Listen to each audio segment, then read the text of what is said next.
Oke, teman-teman, perkenalkan nama saya Farel. Saya salah satu analis di Outlier Insight.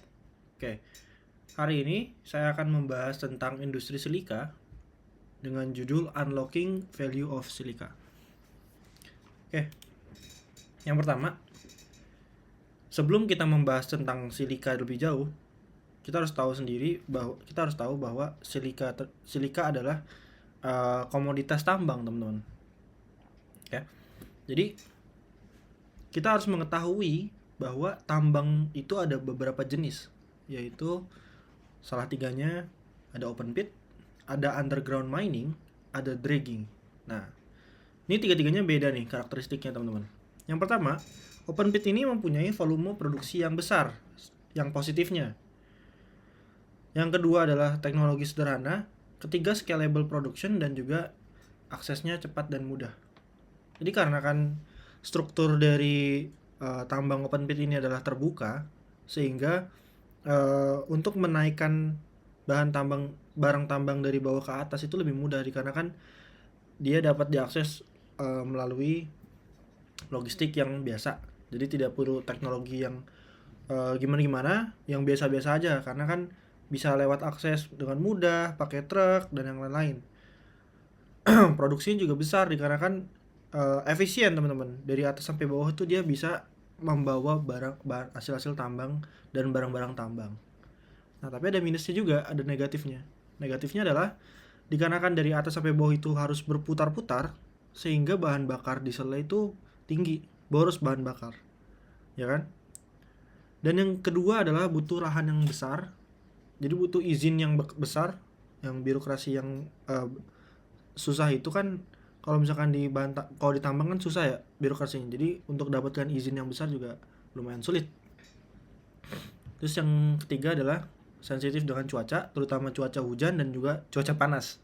Dikarenakan yang di bawah tanah itu kan semakin jauh dari permukaan, maka semakin dekat ke inti bumi, sehingga lebih panas juga kan kalau misalkan lagi panas. Dan juga debu-debu yang gersang juga membuat suhu lebih terasa panas bagi pekerja. Tapi di lain sisi, ketika hujan itu lebih bahaya juga, dikarenakan kalau misalkan open pit ini banyak tanahnya, maka licin, teman-teman, kalau saat hujan. Truk-truknya juga harus mempunyai bahan bakar yang lebih banyak, mengeluarkan bahan bakar yang lebih banyak, dikarenakan licin. Banyak energi yang terbuang dari saat truk itu mau naik, kena licinan, itu kan banyak energi yang kebuang, tidak efisien dari jaraknya dan energinya. Nah, selanjutnya ada juga underground mining.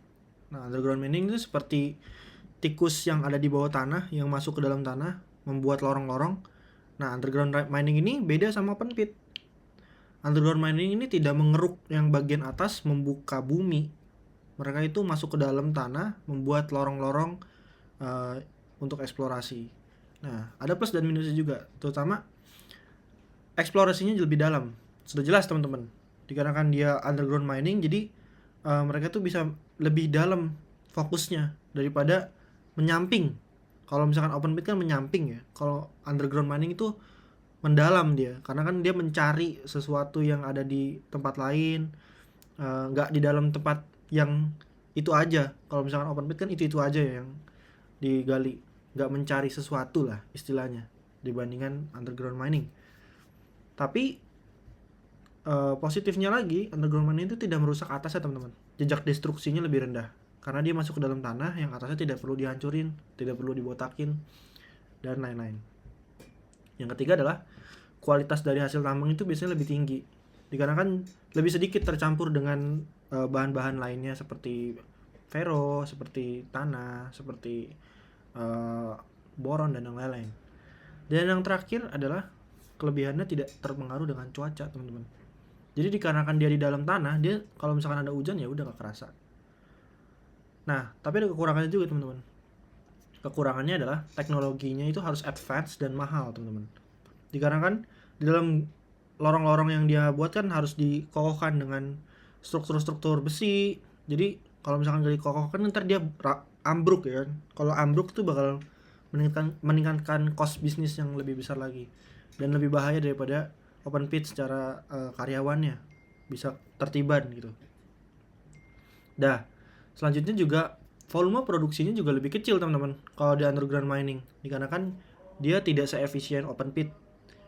Dan yang terakhir, tenaga kerjanya lebih mahal. Seperti yang kita tahu bahwa semakin beresiko suatu pekerjaan maka semakin tinggi gajinya. Nah, yang terakhir adalah dragging. Dragging ini yang ada di sungai-sungai teman-teman, tepi-tepi sungai untuk mengambil pasir silikanya dan yang lain. Nah, ada plus minusnya juga teman-teman. Plusnya adalah biaya transportasinya rendah, dikarenakan dia itu di atas, dia itu di daratan paling luar. Yang kedua adalah operasional itu sangat efisien, dikarenakan tidak perlu menambang sampai dalam. Materialnya juga cepat dipindahkan dari tempat ke tempat.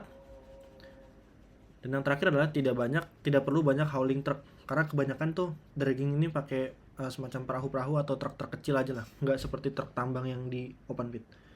Nah, ada minusnya juga teman-teman. Minusnya adalah nggak semua lokasi itu bisa jadi tempat dragging, jadi tergantung lokasi, terbatas. Dan yang kedua, biasanya kualitas tambangnya itu lebih jelek lah daripada open pit dan underground. Dan yang terakhir, hasil tambang itu tercampur dengan komponen lain. Nah, selain kita menemukan mengetahui jenis-jenis tambang, kita juga harus tahu jenis-jenis deposit dari silika. Nah, yang pertama ada quartzite. Quartzite ini jenis silika yang terbentuk dari batuan, teman-teman. Batuan quartz. Nah, ini natural depositnya, puritas itu kemurniannya. Kemurnian dari natural depositnya quartzite ini 90-98%. Kadang-kadang orang itu tahu silika itu hanya pasir, teman-teman. Padahal sebenarnya silika ini awalnya itu dari batu. Nah, yang sudah menjadi pasir itu sebenarnya batu-batu yang sudah terkikis karena air. Terkikis, berpindah ke tempat lain jadi pasir dan tercampur dengan tanah, dengan elemen-elemen lainnya. Nah, selanjutnya ada quartz fine. Quartz fine ini juga mirip dengan quartzite, yaitu batuan, teman-teman. Nah, natural deposit purity-nya itu lebih tinggi daripada quartzite, yaitu 95-99%. Lebih tinggi. Dan yang terakhir adalah pasir silika, teman-teman. Nah, jadi di sini adalah berbentuknya pasir. Natural depositnya lebih rendah pastinya kan, tercampur dengan komponen lain, yaitu 85-95%. Itu pasir silika. Nah, dari 3 jenis deposit ini itu mempunyai karakteristik masing-masing, teman-teman. Nah, kalau quartzite itu cadangan depositnya besar, processing yield-nya itu lebih besar di hilir, puritasnya soalnya lebih tinggi, tapi marginnya moderat dikarenakan cost-nya juga lebih tinggi gitu kan. Sementara quartz fine itu COGS-nya itu lebih murah dikarenakan quartz fine ini dari natural depositnya puritasnya udah tinggi, sehingga cost di hilirnya itu lebih rendah. Tidak perlu banyak memurnikan lagi karena sudah murni dari awal ya gitu. Processing yieldnya juga lebih tinggi dikarenakan karena sudah murni dari awal, jadi gak perlu kepotong banyak sama processing yieldnya. Terus yang ketiga adalah capex itu lebih murah daripada quartzite. Dan terakhir adalah margin lebih tinggi daripada quartzite. Tapi kita bahas juga tentang yang pasir silika. Lanjut. Nah, pasir silika ini sebenarnya komponen positifnya adalah capex itu lebih murah per ton. Volume produksinya juga besar dan biaya eksplorasi sangat-sangat murah, teman-teman. Jadi nggak perlu dibom, nggak perlu hancurin, nggak perlu potong-potong segala macam, tinggal diseruk aja, diserok aja gitu. Nah, tapi kita tahu sendiri bahwa semua yang positif ada yang negatifnya juga kan. Nah, negatifnya di sini adalah quartzite COGS-nya tinggi karena butuh banyak proses di hilirnya. Misalkan di sini ada drilling, blasting, crushing yang menyebabkan konsumsi energi itu lebih tinggi, teman-teman. Itu minusnya. Dan yang kedua, capex-nya itu lebih mahal, intensif, dikarenakan butuh pabrik dan fixed asetnya besar gitu. Nah, kalau quartz fine ini volumenya itu kecil, minusnya lebih sedikit dia dapatnya. dan cadangan supply-nya juga lebih terbatas daripada quartzite. Minusnya lagi adalah eksplorasinya lebih mahal. Ya, walaupun COGS lebih murah, tapi eksplorasinya tuh lebih mahal karena lebih susah untuk nyari quartz vein ini, teman-teman. Dan yang terakhir adalah putaran operasional lebih rendah daripada quartzite. Jadi karena dia lebih sedikit, lebih rare, jadi lebih rendah juga putaran operasionalnya. Nah, kalau pasir silika minusnya apa? Minusnya adalah depositnya itu low purity. Sehingga untuk masuk ke smelter grade itu lebih mahal karena butuh di pure lagi di murnikan lagi lebih banyak stepnya daripada yang sudah pure dari awal ya. Nah, untuk masuk ke dalam produk hilir itu terlalu jauh dan terlalu mahal. Nah, karena tadi saya udah bilang purity untuk masuk ke smelter aja lebih udah susah gitu, apalagi udah masuk ke dalam produk hilir. Nah, itu lebih banyak cost untuk memurnikan lagi. Nah, minusnya lagi adalah marginnya tipis dan tidak cocok untuk dijual ke industri B2B. Karena kan B2B kan juga butuh margin ya saya, teman-teman. Saya juga kalau misalkan punya usaha, pengennya kan pasti marginnya tinggi. Nggak mungkin marginnya pengennya yang rendah kan. Seperti itu teman-teman. Jadi kita mempunyai logika bahwa untuk B2B harus marginnya bisa memberikan margin ke klien kita yang which is itu bisnis juga.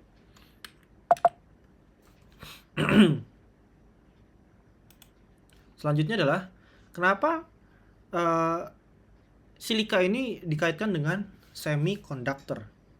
Nah, seperti yang kita harus tahu bahwa ada sifat-sifat yang bisa menghantarkan dan tidak menghantarkan listrik. Yang pertama adalah konduktor itu menghantarkan listrik, teman-teman. Dan sementara insulator itu kebalikannya, yaitu menahan listrik.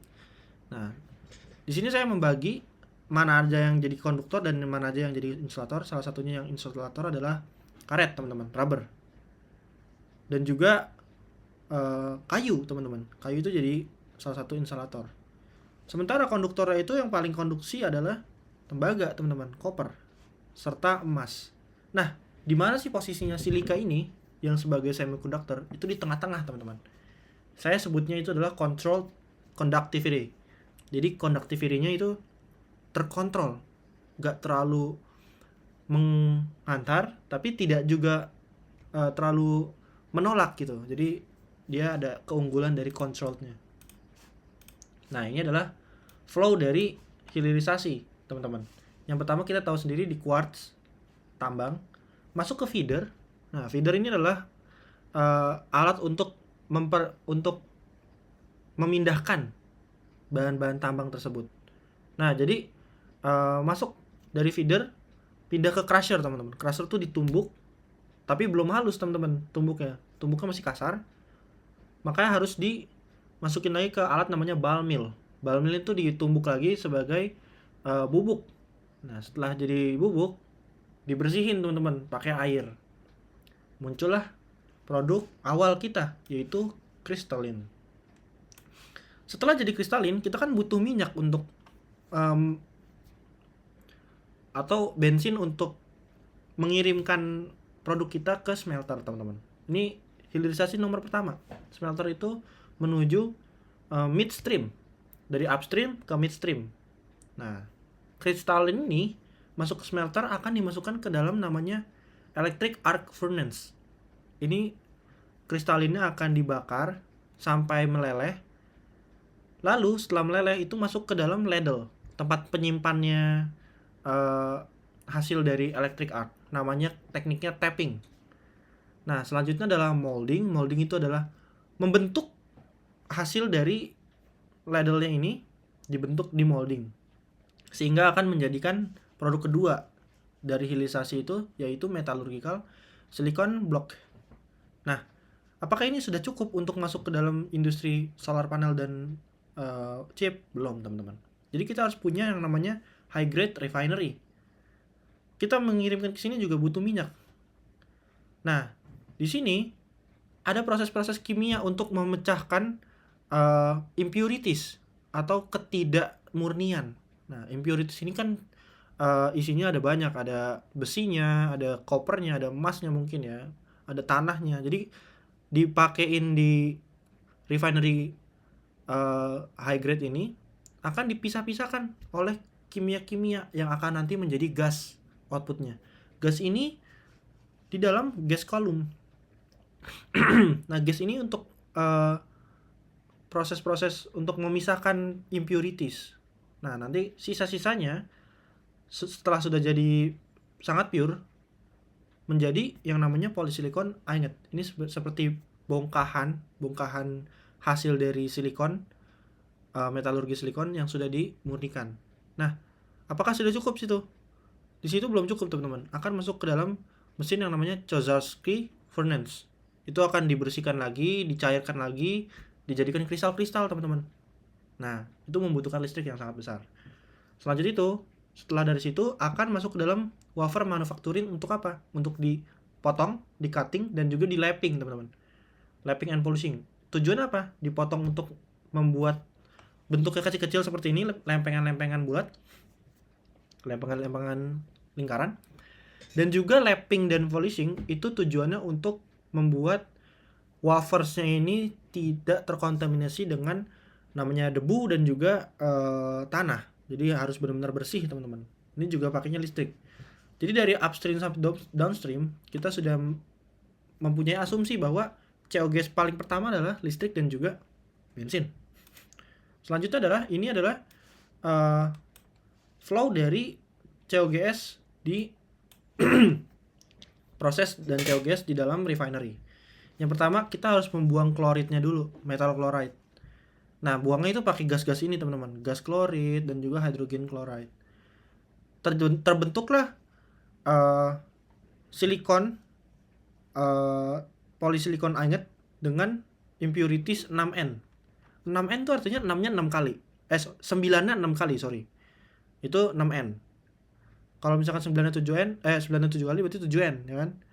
Nah, itu 6M cocok untuk masuk ke dalam industri solar wafer.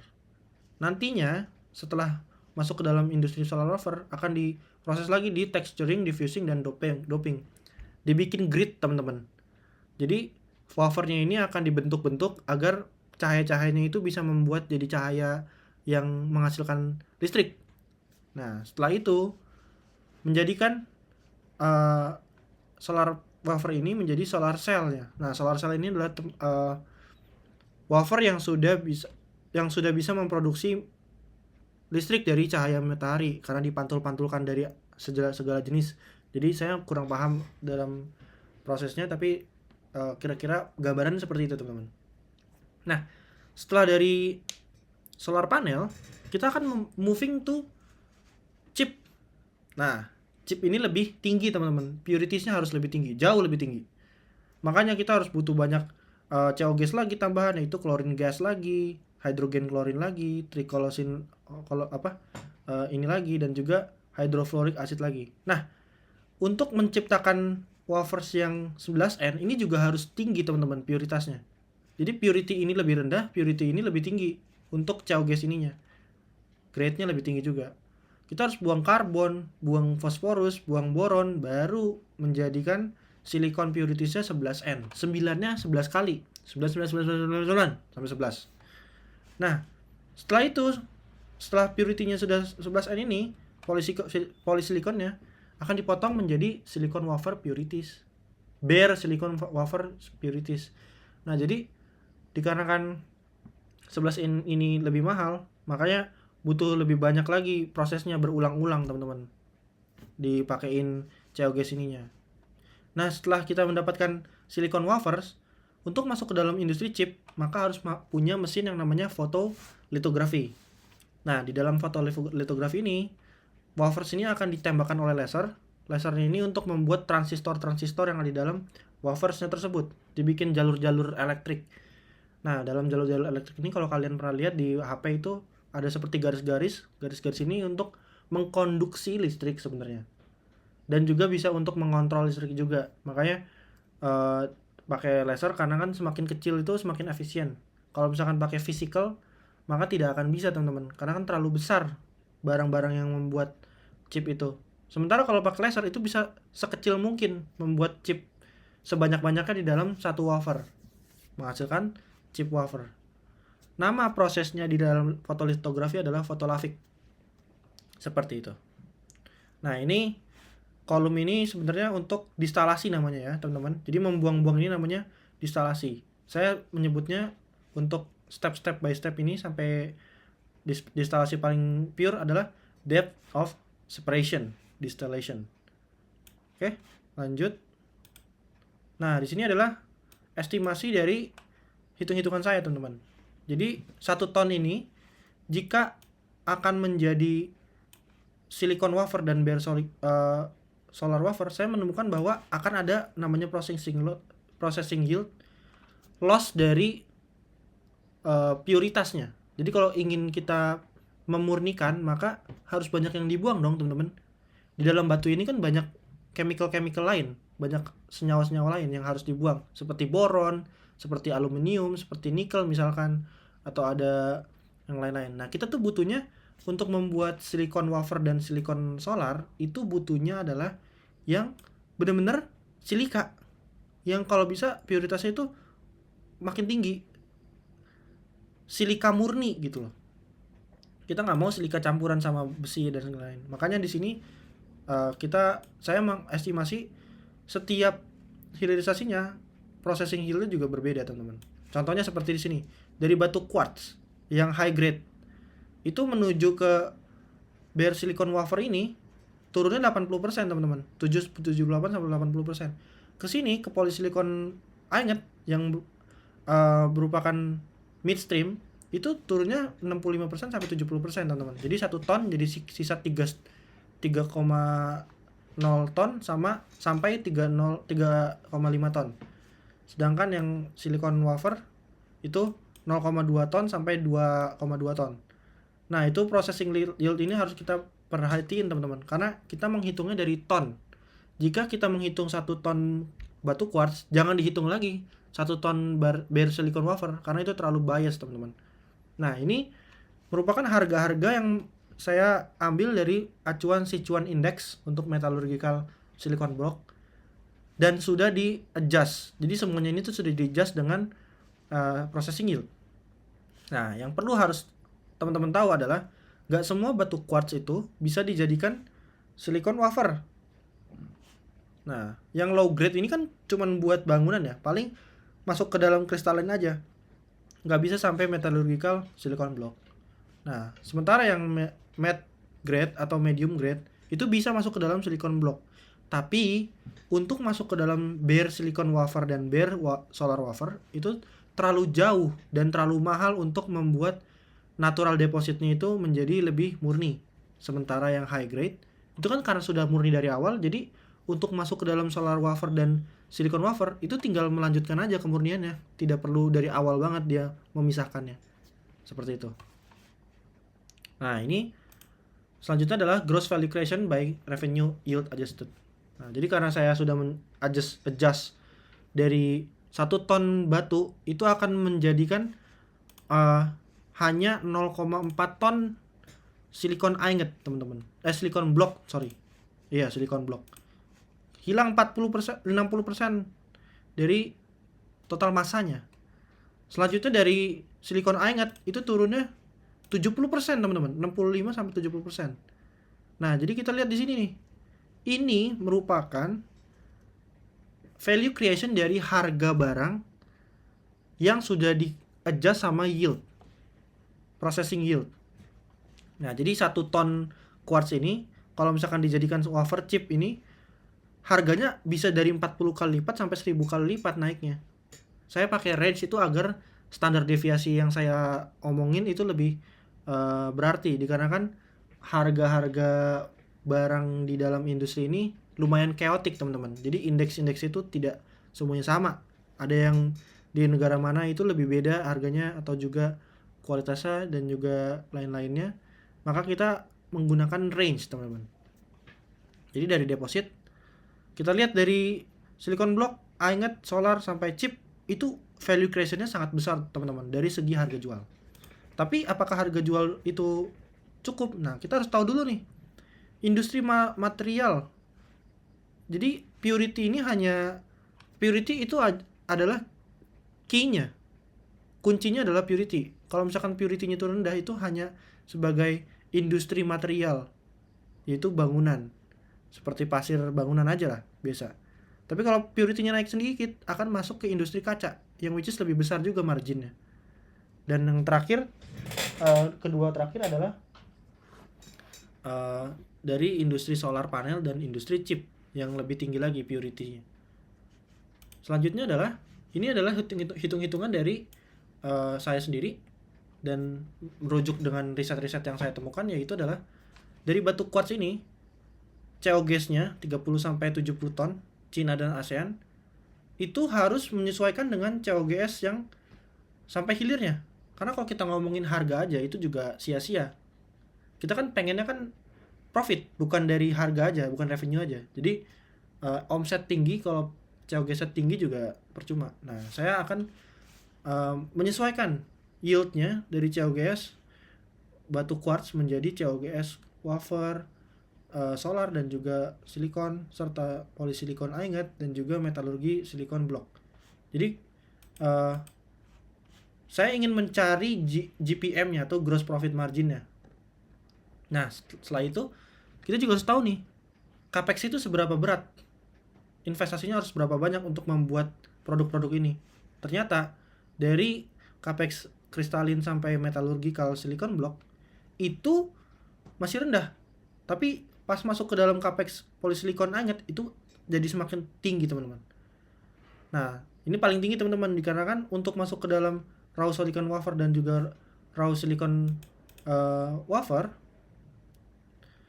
solar wafer dan silicon wafer itu butuh capex yang lebih rendah daripada polisilikon, dikarenakan untuk masuk ke sini kan hanya untuk cutting dan juga polishing, ya kan. Jadi nggak perlu banyak, yang perlu banyak tuh di sini, dikarenakan butuh instalasi dari refinery dan yang lain-lain. Dan saya menemukan GPM dari range di beberapa negara, dari mulai dunia sampai China dan juga Eropa, bahwa GPM-nya itu metallurgical silicon block 0-62%. Kan ngomong GPM kita nggak mungkin minus dong.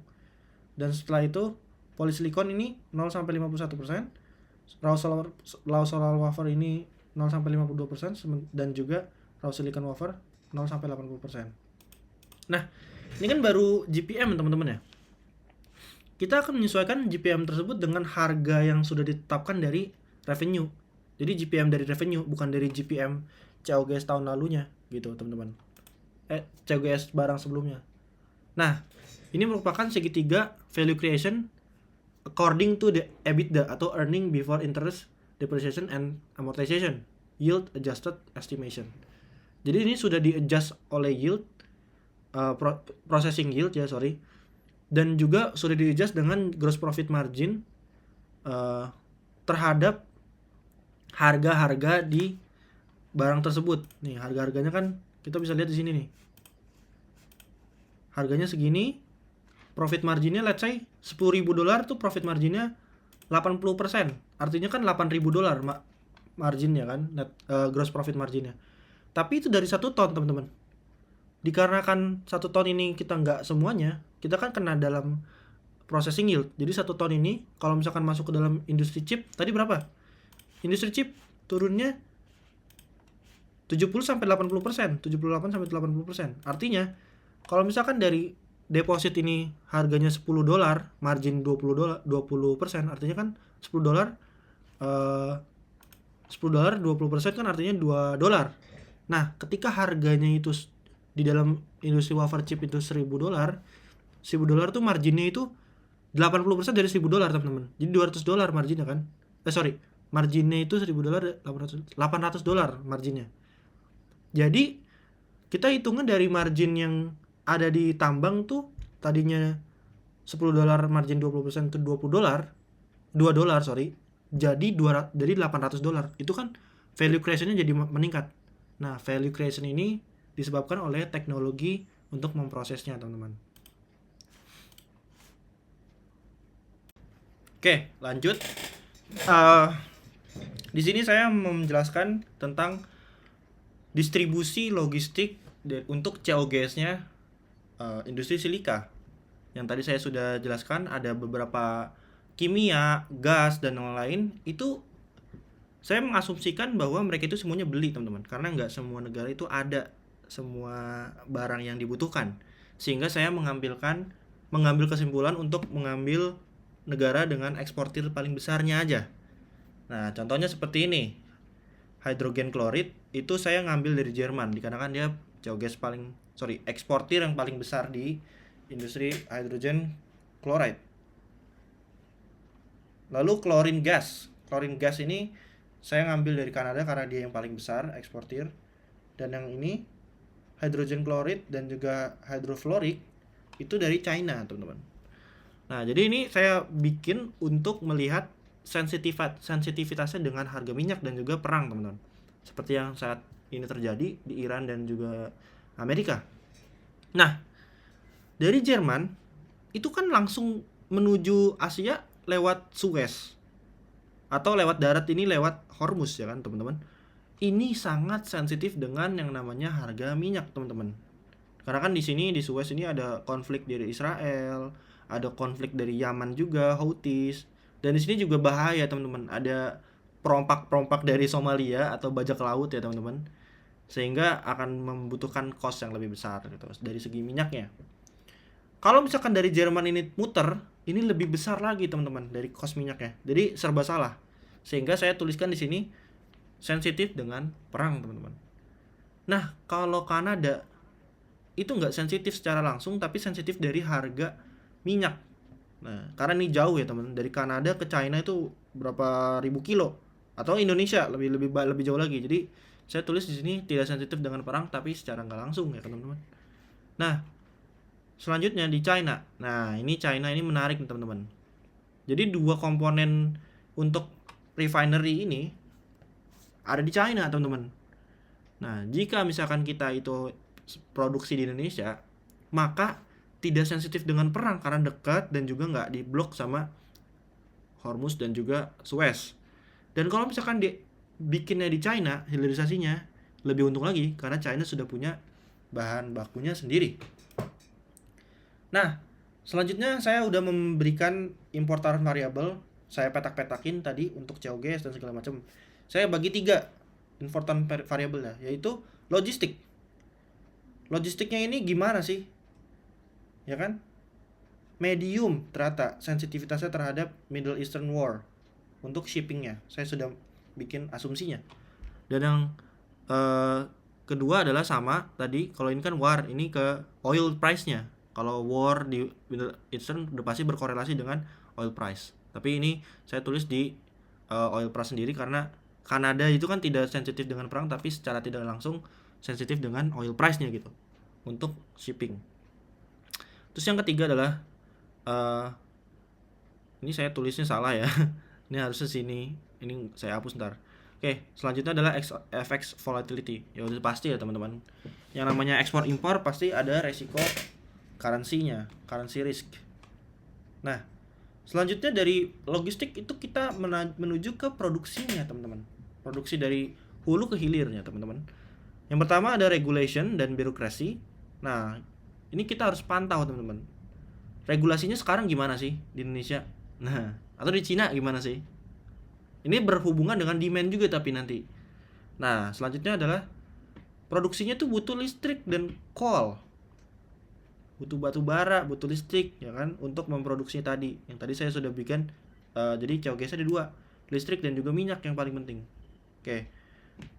Selanjutnya adalah material price. Tadi ada acid apa, ada gas apa, itu semuanya kita juga harus perhatiin, teman-teman. Dari segi harga, supply, dan juga kontraknya. Kalau misalkan perusahaan ada kontraknya, teman-teman. Dan yang terakhir adalah demand-nya. Jadi saya masukin demand ini sebagai important variable untuk melihat apakah ini industrinya ada yang mau nggak sih. Nah, ini dari sini economic multiplier. Nah, demand. Pemerintah itu tujuannya itu untuk multiply ekonomi kan, ya nggak? Nah, jadi apakah dengan menggunakan produk-produk derivatif dari silika ini akan multiply ekonomi mereka? Jadi saya masukkan ke important variable untuk melihat ini pemerintah ini pengen masuk ke dalam industri silika nggak sih untuk gedein ekonomi mereka. Nah, itu demand yang potential demand gitu. Nah, selanjutnya adalah green energy efficiency. Saya masukin ke sini karena seperti China itu kan dikarenakan adanya produksi listrik besar-besaran dari batu bara juga bikin polusinya tinggi, ya kan. Jadi industri silika ini menawarkan efisiensi dari green energy salah satunya. Dan yang ketiga adalah tech innovation seperti microchip dan yang lain-lain. Ini saya sudah tidak mau membahas karena terlalu panjang untuk tech innovation. Selanjutnya, kita akan membahas tentang 100 Year Marathon. Jadi, kita tahu sendiri event makro saat ini adalah China ingin melawan US, teman-teman. Sebagai negara adidaya yang kedua atau bahkan ingin menjadi yang pertama. Saingan yang utamanya adalah microchip dan juga solar panel dari industri silika. Nah, yang menariknya adalah untuk microchip dan solar panel ini nggak cuma dari wafer doang. Jadi ada barang-barang yang menjadi komplementer ya, komplementer apa substitusi sebentar. Komplementer ya teman-teman. Nah, jadi untuk membuat solar panel ini juga harus ada kaca kan teman-teman. Nah, makanya untuk membuat solar panel, walaupun kita nggak bisa jual solar panel karena kita nggak bisa prosesnya, at least kita bisa bikin kacanya gitu. Sama juga HP juga, at least kalau misalkan kita nggak bisa bikin microchipnya, at least kita bisa bikin kacanya. Oke, selanjutnya adalah di sini saya sudah menjelaskan tentang, saya sudah membuatkan tentang persebaran activity dari solar atau dari matahari. Yang pertama adalah annual average of temperature dan sunlight irradiance, ya kan, di sini sunlight irradiance dan juga annual sunlight exposure, teman-teman. Jadi ada 3 hal yang berbeda yang kita harus pahami gitu untuk memahami solar activity. Di sini saya udah membuatkan grafik dari riset punya milik orang.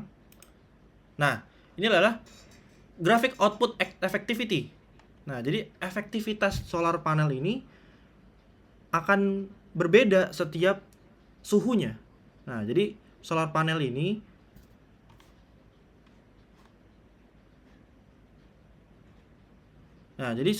ini sebenarnya efektif menghasilkan listrik jika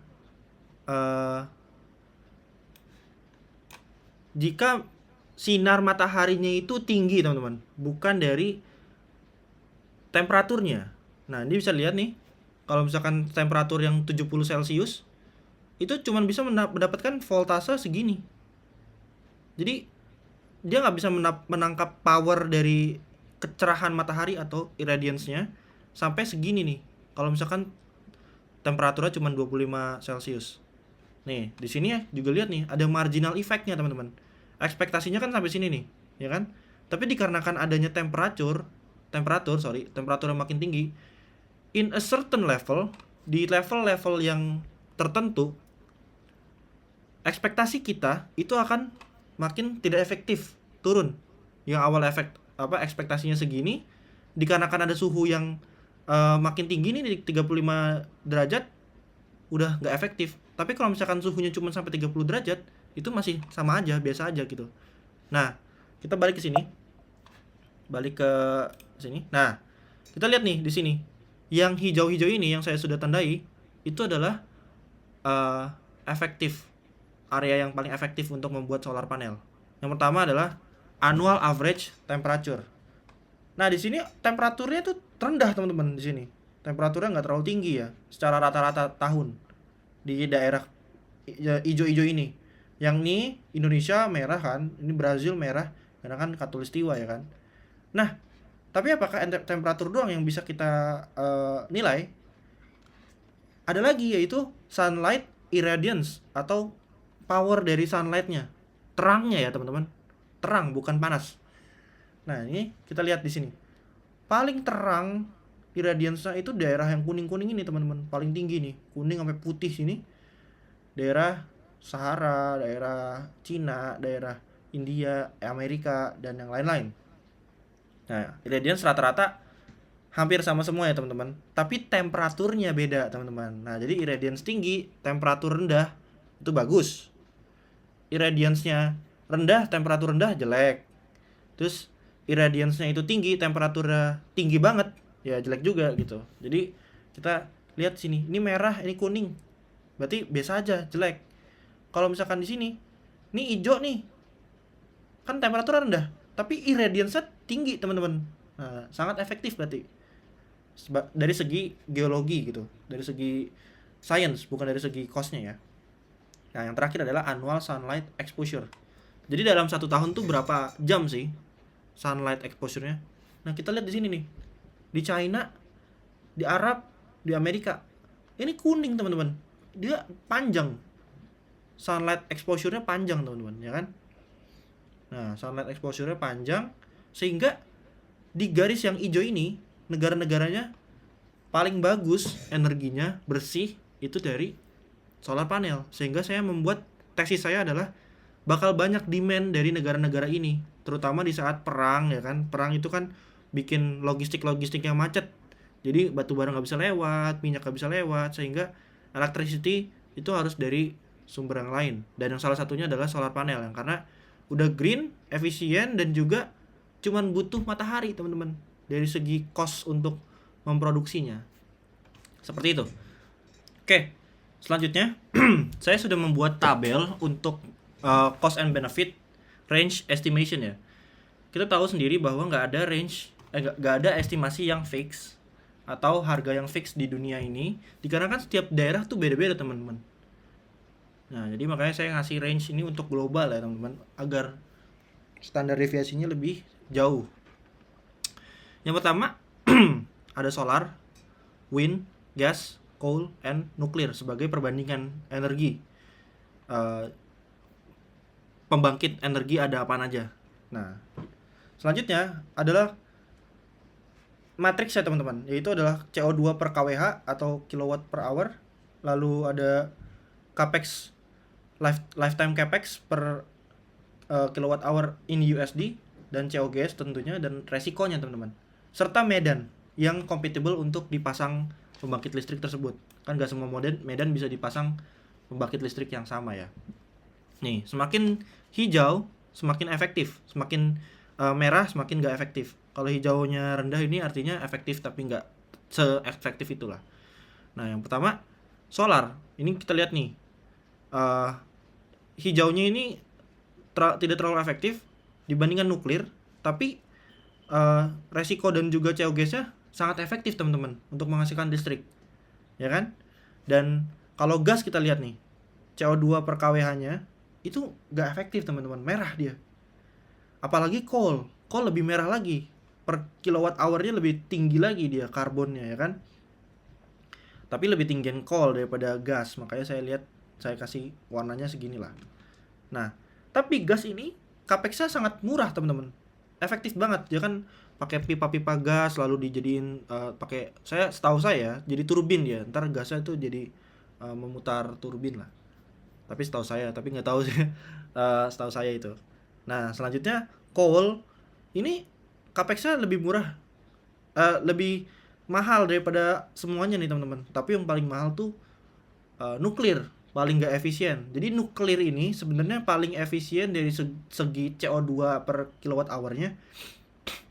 Tapi semuanya jadi merah teman-teman, capex, COGS, risk gitu kan, dan yang lain-lain. Tapi saya lupa memberikan matriks satu lagi, yaitu adalah kebutuhan lahan teman-teman. Jadi lahan ini kan harus bayar juga ya. Makanya sebenarnya kalau misalkan untuk ngomongin solar panel, apa sih nih?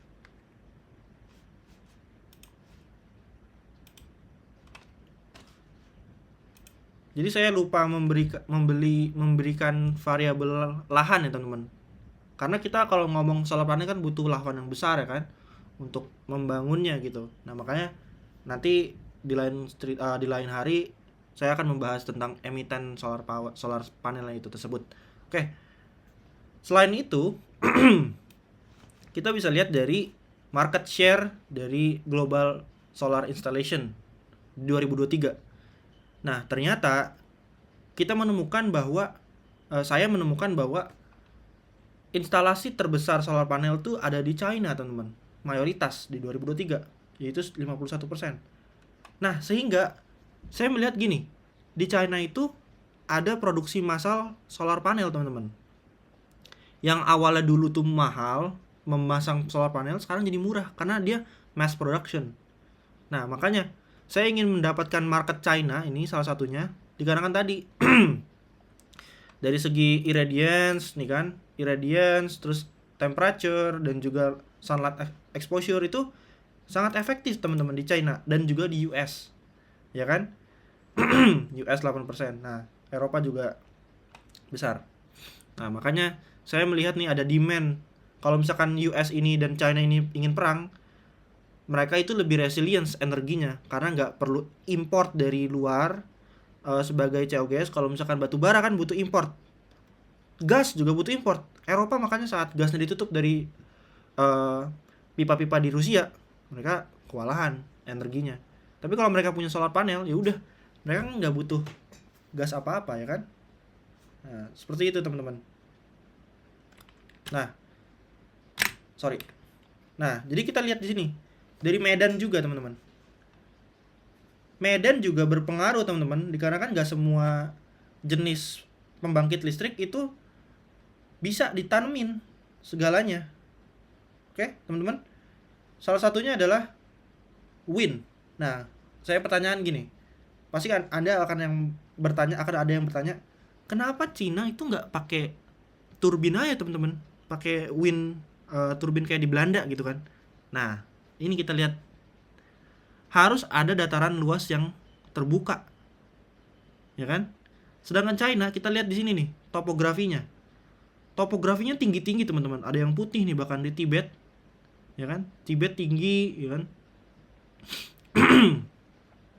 Ini cocoknya justru buat solar. Karena kan areanya terbuka. Kalau misalkan di pergunungan tuh areanya tuh nggak banyak, pegunungan China ya, nggak banyak pohon-pohon teman-teman. Di Himalaya itu di dekat Uighur, tempat-tempat Uighur itu nggak butuh pohon banyak. Dan justru gunung ini jadi lebih efisien tempatnya karena nggak ada yang tinggal, sehingga murah untuk bikin situ solar panel ya. Untuk install di situ jadi lebih murah costnya. Dan kalau kita lihat di dunia kan rata ya, kalau misalkan dia nggak ada gunung rata. Nah, ketika ada gunung, jumlah tanah yang sama dibandingkan yang rata itu lebih besar karena gunung kan melipat gini kan, jadi dia bisa masang lebih banyak gitu. Dia punya space tambahan daripada yang datar. Sedangkan yang wind ini atau turbin seperti di Belanda itu butuh yang datar, nggak bisa dia dipasang di tempat-tempat tinggi teman-teman. Di gunung-gunung mereka nggak bisa nggak dipasang karena terlalu beresiko. Kalau misalkan di gunung ntar ada longsor dan segala macam, mahal untuk membuatnya lagi gitu. Oke, selanjutnya adalah speculative story di Indonesia. Nah, saya ngeliat nih ada emiten-emiten yang memproduksi silika. Salah satunya adalah MITI, KKGI, Cuan, dan Klas. MITI dan Klas ini belum operasional teman-teman. Jadi saya ngelihatnya MITI ini masih spekulatif, Klas juga masih spekulatif. Tapi dia udah dapat izin teman-teman, izin konsensusnya. MITI ini izinnya sangat besar teman-teman, 9.000 hektar, 9.800 hektar. Sedangkan Klas ini cuma 400 hektar. Nah, di sini saya bisa lihat nih spekulatif story yang kita bisa ambil untuk menambahkan posisi kita sebagai retail investor. Agar kita dapat gain dari spekulatif story-nya itu, kita harus lihat nih katalisnya ada apa aja. Nah, ini saya estimasi dari beberapa sumber yang bahwa dibilang MITI itu 90-97%. Ya, memang jelek sih untuk solar wafer dan juga microchip belum bisa, tapi at least nanti kalau kedepannya ada ekspansi bikin refinery dan segala macam bisa jadi lebih bagus daripada yang lain, karena kan dia punya konsensus lahan lebih tinggi walaupun belum jalan. Ini masih belum jalan. Dan logistiknya itu murah teman-teman, by geografi. Nanti saya akan jelaskan di next selanjutnya. Dan di MITI ini ada Sandiaga Uno tentunya, afiliasinya, ya kan. Jadi namanya tambang butuh regulasi yang lebih ketat, sehingga butuh orang-orang politik yang lebih kuat gitu. Nah, selanjutnya ada Klas. Klas ini lebih kecil dan purity-nya nggak bisa diestimasi. Saya nggak nemu sumber-sumber datanya. dan ada KKGI, sama juga nggak bisa diestimasi. Dan terakhir ada cuan, teman-teman. KKGI dan cuan ini sudah beroperasi, teman-teman. Tambang silikanya.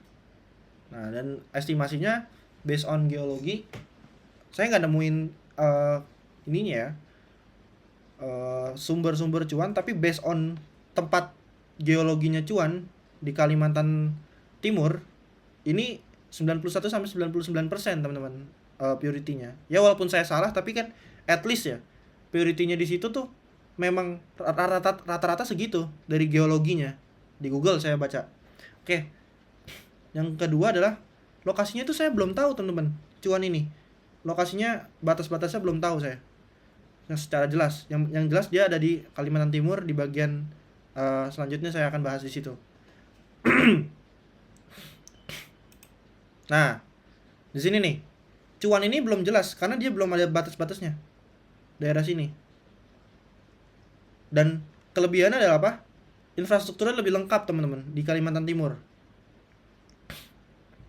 Tapi kekurangannya kita nggak tahu nih tempat lokasi pertambangannya yang eksak itu di mana. Sedangkan MITI itu infrastrukturnya jelek tapi deket, teman-teman, mine to portnya. Mine to port itu jarak dari tambang ke port itu apa namanya? Pelabuhan. Jadi deket. Port ke tambangnya, tambang ke portnya juga dekat. Jadi operasionalnya bisa jadi lebih murah secara potensi. Makanya saya memasukkan MITI ke sini karena berpotensi. Nah, jadi kita lihat nih sebentar. Sebelum kita ngejudge, kita bahas dulu MITI. Nah, MITI ini dia itu kan deket ya mine to portnya, sehingga untuk dari impor bahan-bahan dari luar negeri ya kan, seperti gas dan juga dan juga kimia dan juga yang lain-lain, data-data yang saya sebutkan itu dari tadi saya presentasikan lebih murah untuk di MITI karena dekat ke portnya. Impor ke situ dekat, cuman 2-10 kilo, dan ekspornya juga dekat 2-10 kilo, sehingga berpotensi low cost producer, teman-teman. Nah, sedangkan cuan ini saya tidak tahu lokasinya, tapi sepertinya lebih di tengah daripada MITI yang lebih dekat dengan laut. Nah, terakhir kita ngejudge silika industri di Indonesia. Yang pertama adalah demand. Demandnya ini hijau tua, teman-teman. Saya lihat demandnya bagus. Dari segi ekspor, ada berantemnya Amerika Cina, ada drama konflik Timur Tengah sehingga nanti energi butuh cari yang alternatif. Belum lagi ada narasi dari China yang ingin mengurangi ketergantungan minyak, pengen pakai mobil listrik dan segala-segalanya listrik. Kalau kalian ke Chongqing, namanya kota di Cina yang modern itu, semuanya base-nya listrik, teman-teman. Makanya saya melihat demand ini bagus, teman-teman. Kalau misalkan semuanya pakai listrik, maka power ini butuh yang lebih banyak, sehingga solar itu lebih berkurang dan power listrik lebih tinggi demand-nya. Jadi ada market share yang diambil. Jadi distribusinya kita bikin kasih mild efektif lah. Jadi distribusinya ada beberapa COGS yang harus impor yang berhubungan dengan war, ada juga yang tidak gitu. Seperti tadi yang ada di China 2 COGS.